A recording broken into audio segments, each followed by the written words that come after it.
Hi BookTube and welcome back to John's Rolling Life Vlog. I tried to record this video earlier, so I got it all done and edited and listened back to it, and the volume didn't work. So tried again, but I know it's been a while since I did a book video with the last with my health declining a little bit. Health challenges, ups and downs, whatever you want to call it. It's just getting harder and harder to maintain energy to do this stuff for me. So, but I wanted to get one because I just finished a book, so I wanted to put one up. I just finished. Actually, I'm going to be talking about two books in this video. The first one is the one I just finished, Just Another Day in Vietnam by Colonel Keith Nightingale. This tells the days of his time in Vietnam, both as part of the airborne battalion, I guess you'd call it, and the the Rangers. He was part of the Rangers, the American U.S. side, and I believe he helped to train the Vietnamese. But I wanted to suggest and recommend this book and give a few words on it because although it is brutal, it tells the nitty gritty, dirty, brutal battle of Vietnam. It is bloody and violent and sad and heartbreaking and desperate, but it's also beautifully written. And from the way he describes the results of all the bombs being dropped and all the hand-to-hand fighting, and from the way he describes the details of the B-52 bombing runs and all the B-52 squadrons work, and all the mechanisms on the planes, and it's beautifully written, and I got it off of Peg at the History Shelf. I believe she's a friend of his, Colonel Nightingale. I know that she's read and reviewed several of his books, reviewed both on her YouTube channel and on several websites she's writes for. But I've been wanting to read this book for a long time, and I finally did, and I loved it.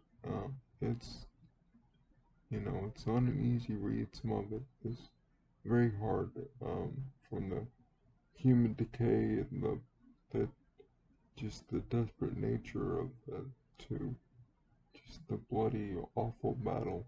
But it's at the same time, that whole time, Colonel Nightingale is using such humanity and such um, just words of the human condition to tell his story of it, and I loved it. I think you would too if you're a student of world history, American history, or military. Um, it's it's a brilliant book, um, and I loved it. And I hope to read more of his books. I think he's got another one as part of the uh, original training missions for the Special Forces units. Anyway, that one, and then before I read that, I on an audiobook called Seasons in Hell by Mike Shropshire. Seasons in Hell told the history of the early history of the Texas Rangers in the early 70s. And if you've ever seen the movie Major League or any of the movies, although the first one is the best one, it's a lot like that movie, this book, because it's funny. It's the quality of baseball is doesn't exactly give you hope for the Rangers, but it helps the story and the truth and some of the wild and crazy days of the early Texas Rangers in the early 70s. And a lot of the guys I grew up reading and listening to, sports writers like Randy Galloway, guys like that, were um, noted, took part, or not took part, but there were a lot of stories about them in this book, so that was cool. But stories about uh, players that were while they were in Florida at spring training, they were having called back to uh, to their wives and uh, talk to their wives, and then they would have to explain to their mistress why they couldn't fly them out in spring training.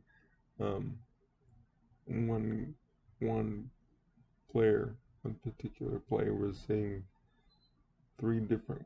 He said the writer said he was seeing uh, three different women in Florida, and there was another one who wasn't married to, unfortunately, back in Texas, and they were all named Debbie.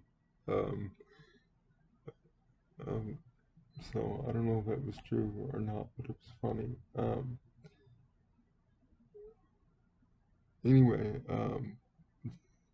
just like stories of the Whitey, Whitey Herzog and the of him in the clubhouse after games, drinking beer, blow drying his hair naked, and crazy, crazy stories. Um, and, funny book. If you're a Ranger fan, a sports fan, I love baseball stories. Um, so I recommend that. I recommend Colonel Nightingale's book. I love both of them, obviously for much different reasons. Um, Colonel Nightingale's book was brutal and beautiful and horrifying and very educational and insightful, and I just loved it, and I can't wait to read more um, of his books and more Vietnam books. If anyone sees this and they have a good Vietnam book, I love Vietnam books. I love World War II too, but for some reason I just like Vietnam stuff. Um, I love that Vietnam documentary by Ken Burns years ago. That was really, really good. Uh, but anyway, I know I haven't made much videos, haven't produced much, but I've noticed I'm still getting subscribers, which means a lot because it means you guys are watching and you're still commenting and you're still subscribing. And that really means a lot to me. Thank you so much. And I really want to try to do more. It's just as I figure out stuff going forward in my personal life and my health. Um, it gets a little tiring, but I have good people around me. A wonderful girlfriend that is extremely supportive. My sweetheart. And I'm just I'm a blessed person, and it's you know, life is sometimes a storm, but there's still beauty in it. So I'm thankful for that. But, thank you, YouTube. Thank you for watching. God bless. See you next time.